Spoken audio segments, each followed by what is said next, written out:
Hi guys, it's Kimondo Missy here. Hope you guys are doing great.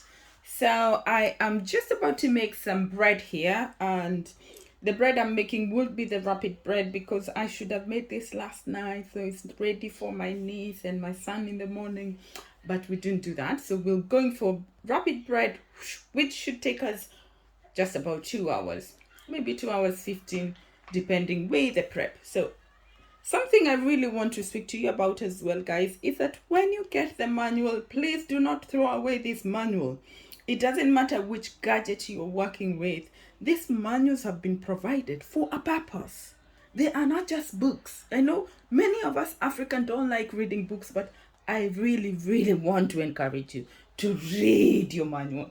Even if ni kupitia tu. So, key thing I want to point out, this page where you have the recipe examples. There's a note here that says place the measured dried yeast into the bread pan first. So when you come to say, oh Missy, my bread maker is not working.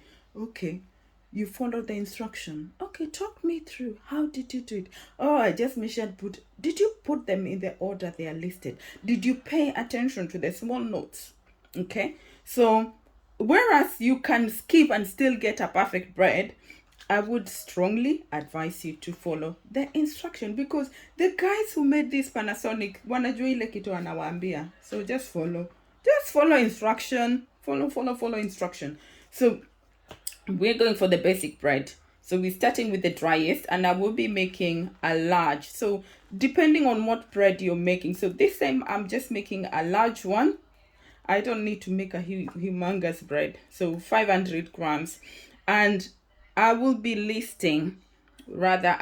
adding my ingredients in the order they are listed. Okay. The difference between the 2511 and the 2530 is that this 2530 is a little bit more automated on the usage. Other than that, to be honest, I haven't found quite another difference with these two bread makers. So if you want to save yourself 2,000, 3,000, you can just buy the 2511. However, the 2530 in black is working to around 38,000. If you're really keen on color, then you can spend 5,000 more to get it in black, but we only stock it in white, and the white one is 34,500 and the 2511 is 32,500. I did talk about that in terms of the bread size, the recipe. It is exactly the same except from a few accessories. So the other tip, guys, with the yeast, making bread on a daily basis, then the sachet ones will always be ideal, because once the yeast is open, you have to be careful on how you store it after that. And if you're not making regularly, then having the proper yeast in a can, make sure it's put and stored according to the manufacturer instruction, if it's airtight or however they ask you to store the yeast. So the other thing I want to say is that when you fix your the kneading blade, just make sure that is rotating. If that is not rotating, it will mean your bread will not mix well. So just a quick check, just make sure that it's rotating. And then, as I said, always list them, do the ingredients in the order they are listed. So we're starting with the dry yeast. Just use what is provided. So we are going for 2. So if it's half, it says here, so you have the quarter, you have the half, you have the full. The other key thing is that to make sure that you have a very accurate scale. We recommend what we sell at the shop, and we're going for 500. So this is the bit where if you want a perfect bread, you have to ensure that you are accurately measuring directly to our tin.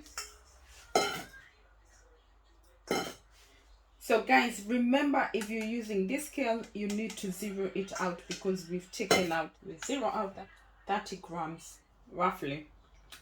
So something else, guys, I want you to watch out for this one. So the TBSP, that is a tablespoon. Okay, and it says here. Okay, so I've had people putting teaspoons instead of tablespoon. When you have the TBSP, that is a tablespoon. Make sure you're adhering to whether it's a tablespoon or the teaspoon. So in this case, we're going with 1.5 tablespoon of sugar. Okay, and there's a half there. There is an indication of the half. From there, we're going for 1.5 teaspoon of salt. So that is a quarter, that is a half, that is 3/4. So again, from there, we do have, so your bread maker will also come with a cup. We're doing 350 ml of water. There is absolutely nothing else you need to do. Like, no mixing, no nothing. I had some fruit, like I really wanted to make some fruits or some nut. I would put them on the nut dispenser. But this is just a rapid bread. It has no things that I'm adding to this bread. It's just a simple bread. So that will go in.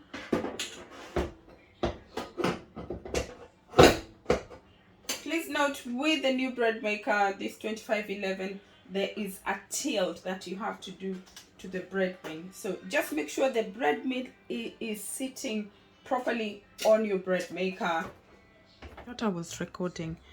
Let me just put this one because it started already and I don't want to stop. So once you turn it on, it automatically starts on 1. Then you need to select up or down which bread maker you're coming. It will start from 1 all the way to 30. So I selected 2 and then it was just to click on start. I forgot to click on record when I moved in on to this one. So but what I want you to do, listen to that sound. So immediately you turned it on. You can see the time is still 1:55. So basically it's just started, but you need to listen to that noise. It means your bread maker has started to work. So we'll be back in 2 hours to see how this bread is doing. Okay, the other tip, guys, is that once you put your bread in the bread bin, do not open. Leave the machine to work. You don't need to come, babe, is it doing, is it working, da da da da. Wachana nayo.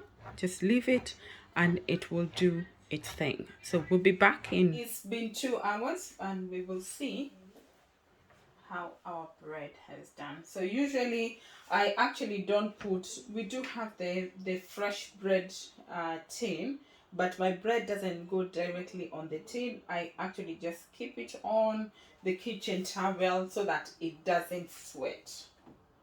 Okay. Ooh.